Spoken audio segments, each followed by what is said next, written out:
Hello, this is Jill Thompson, and this is a presentation of the Nordic Wolf Mead chart of accounts. So I'd like to provide a company overview.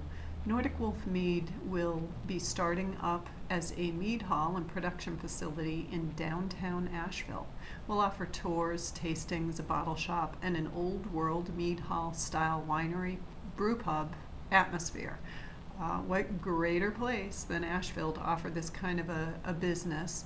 And also wanted to give an overview of the founders. So there's 3 of us founders with combined business, chemical engineering, public relations, event planning, and hospitality experience. So we come to the business, all 3 starting out with an overall foundation of skills that will help us to launch the business. But this has also been particularly helpful to approach the aspect of starting up the business and the chart of accounts from different angles. So we've looked at different quotes and things that we could get to help round out our chart of accounts, kind of like dividing and conquering. So basically we're looking at the startup cost as an estimate around $550,000 to $575,000. There are several varieties of mead we'll be crafting and selling, and we'll be selling by the bottle and glass. So I'll provide more of an overview of that as we continue on.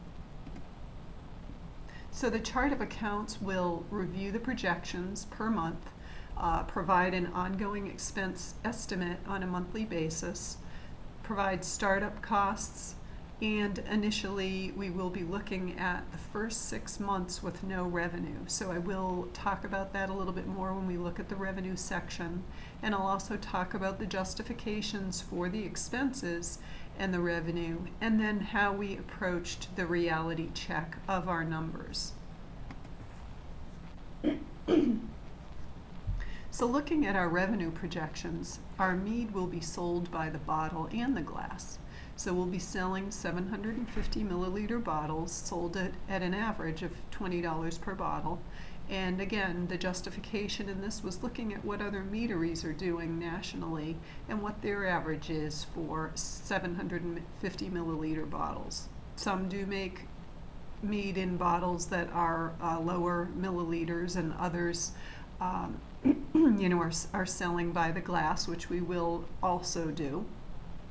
So we'll start out with our tastings and introduce people to the different types of meads with half-ounce servings, and we'll sell 6 half-ounce servings as a tasting for $8. So once people have had an opportunity to taste the mead, then they could decide to purchase a glass, which will sell in 5-ounce servings for $8, or they could choose to bring home a bottle or a few bottles.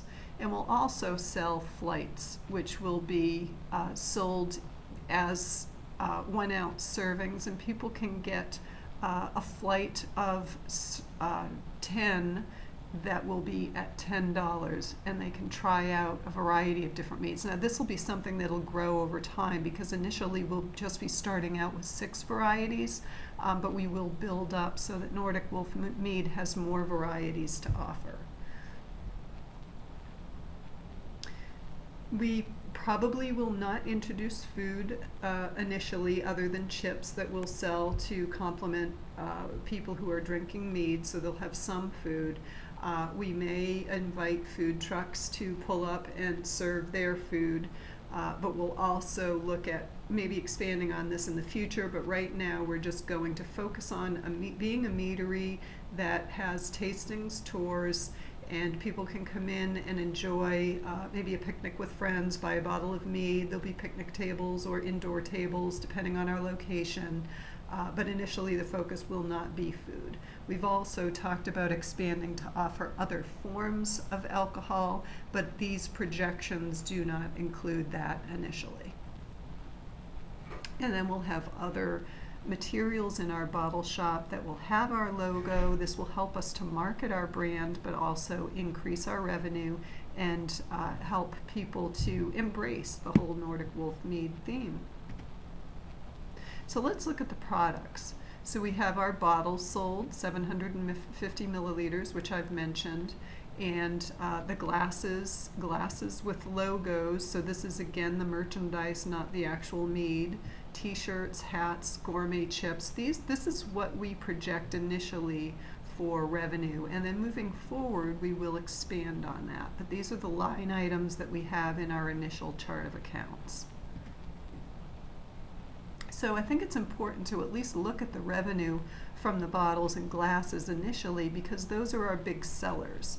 The other merchandise, again, will help us market our brand, but they're not our real big sellers. So initially, we look at our sales on a monthly basis, starting out with the 7th month, because mead takes 3 months to ferment, and we looked at this conservatively because it'll also take us time to get into our facility, have our facility reconstructed, have our fermenters and our production facility set up, and then go through the inspection process, which can take some time.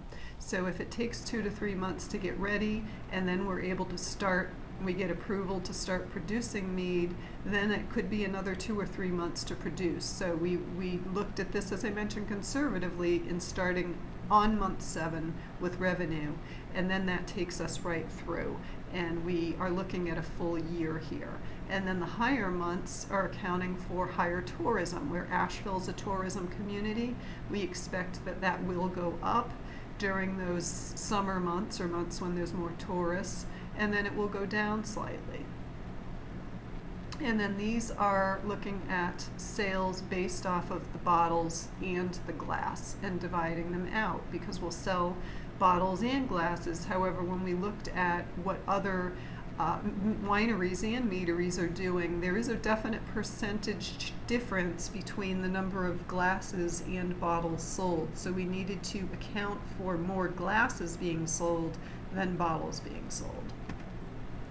So let's take a closer look, and I will link in here to our overall rev projections and load that up, and here is the chart of accounts. So this is what I gave a snapshot of in the presentation, and just scrolling over the overall revenue once we fill in the other merchandise here that we'll sell in the bottle shop, and the chips that we can sell, which really isn't significant in terms of revenue, but it is an add-on, will total about $734,000 in the first year.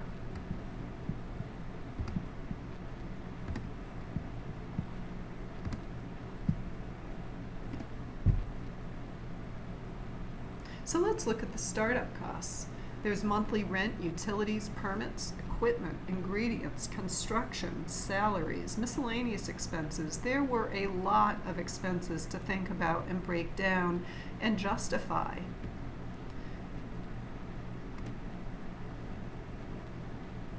So number one, the facility. We're looking at a 5,000 square foot production mead hall space in downtown Asheville. Roughly through our estimates and looking at commercial rents, where there is a link here, but I will not click on that right now because for some reason it's not leading me to the initial properties that I reviewed. However, we were somewhere around 4 to 6K per month, and that's with minor constructions required. We also talked to some subject matter experts and Dr. Lam and some other people while we were vetting these numbers, and they had suggested negotiating, and there's a possibility we could negotiate a few months at no cost or a reduced cost. This would increase our cost down the road, but it may help us during the initial startup phase. So the permits are something we really needed to spend a lot of time looking into, because there are federal, city, and state requirements for permits. And we do have the justifications linked in here and also linked into our chart of accounts, so that we know exactly what we need, different permits for producing and serving, as well as the timeline for these permits. So that was really important information for us to get for this chart of accounts. So looking at the equipment, we did a lot of research. Initially we started out with one manufacturer that we thought would be viable. They are more so a brewery fermenter, and the cost of equipment was slightly higher. However, as we did a little bit more digging, we did find another wine fermenter manufacturer who has a lot of other equipment, including the bottling and the cooling systems. So we did get a quote from them, and here's a snapshot of that quote, which did total about $68,000 when adding everything into the estimate. That, we were told, was a little bit on the high end, but again, we'd like to be conservative and make sure that we're accounting for all possible expenses in our chart of accounts. And that's Fine Wine Vines. And here's the link here to their website, and I'll click on that because they do have a lot of equipment and resources that we found valuable, and would not have found this as if we had not gone through the whole process of doing a reality check and the justification.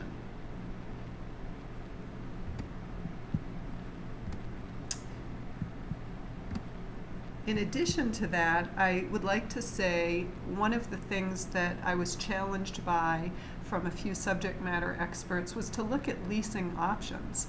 Dr. Lam had mentioned maybe we would need to look at leasing options for some of our equipment, like our forklift and a few other items. We are also looking at possibly what it might mean for our startup costs to lease our fermentation equipment.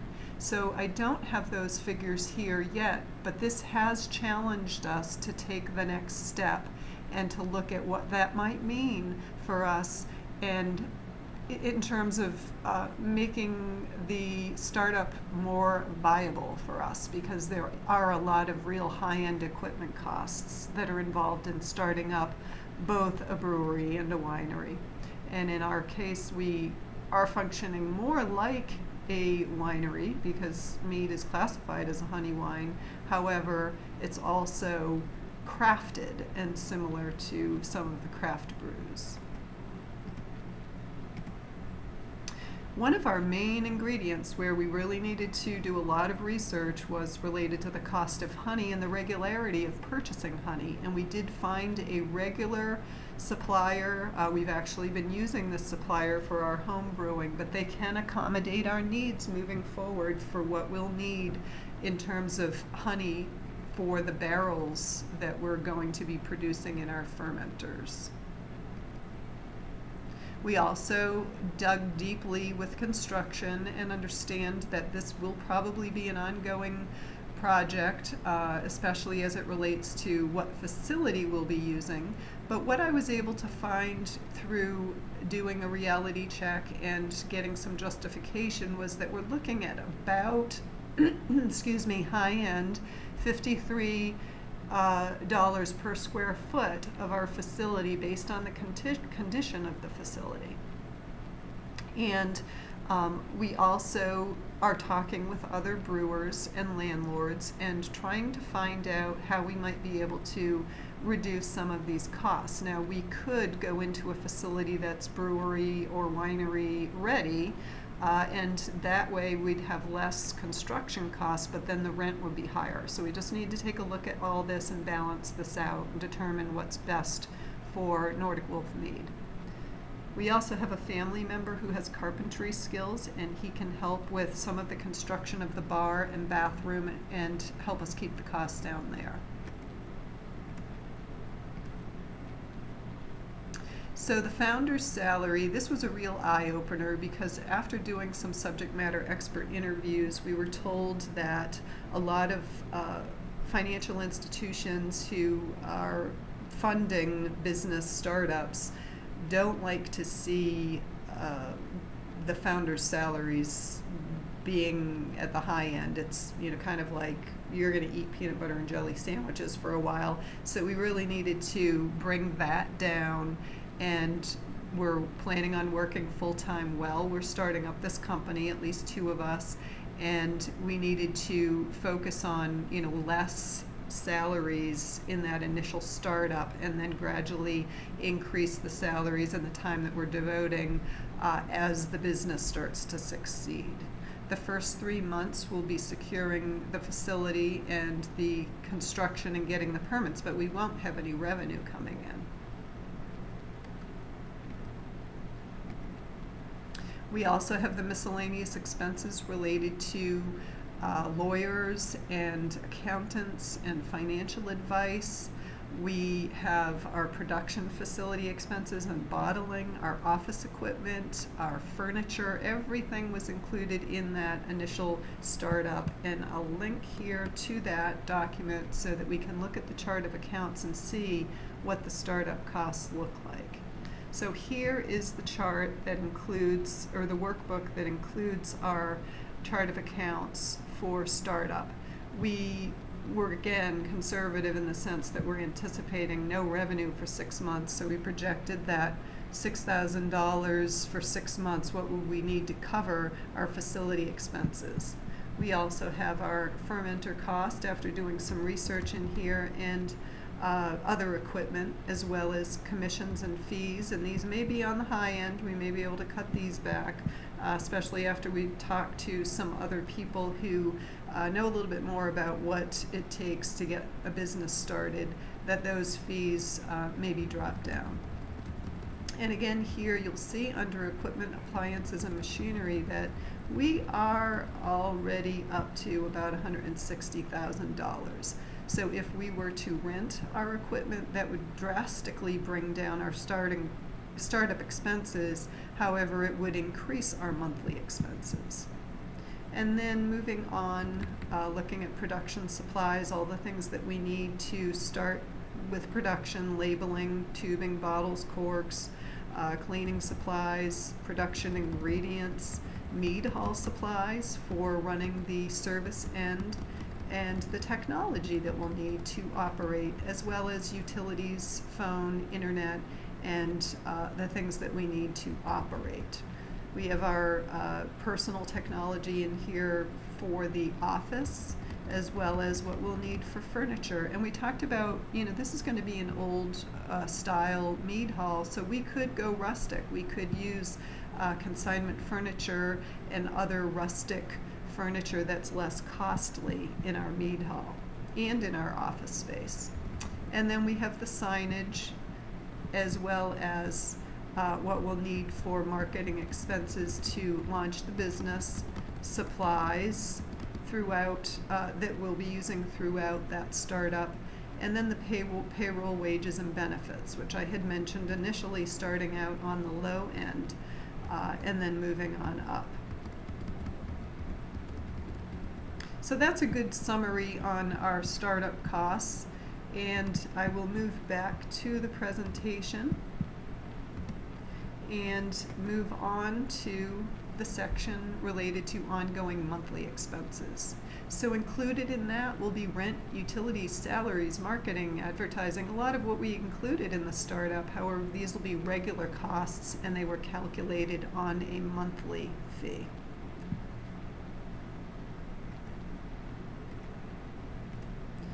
So the salaries will increase based on revenue, and we will need temporary 30-hour staff to help us expand our business. There are excise taxes related to alcohol production and selling alcohol, as well as production supplies that will be ongoing. We'll have our marketing, sales, public relations, insurance, consultant fees. So a lot of these expenses that are related to running a business. And I will click here and we'll take a look at the chart of accounts and see that it does look similar to the startup costs in the sense that everything's broken down. However, these are based on monthly numbers, including the taxes, looking at what we would pay annually but breaking it down so that we can set aside that money per month. Production supplies on a monthly basis, mead hall and service supplies, miscellaneous supplies, running on down to office technology, payroll and wages. You'll see they increase over time for our monthly estimates in our first year. And then contract labor, as well as our advertising costs to get the word out about our business and be effective. And then we included some travel and transportation costs for when we go out possibly to wine shops or to other festivals or fairs where we might be able to do tastings and be a vendor. There's insurance, lots of insurance that goes into running an alcohol production and retail business, as well as our mortgages, which are not calculated in here yet. That is still pending information and will increase our monthly expenses.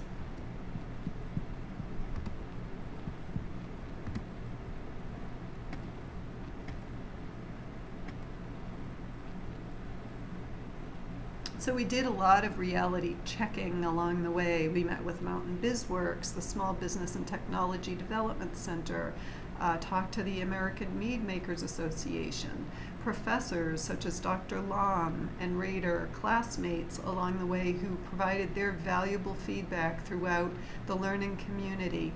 And we did other research, and that was all excellent information that really helped us to refine our numbers.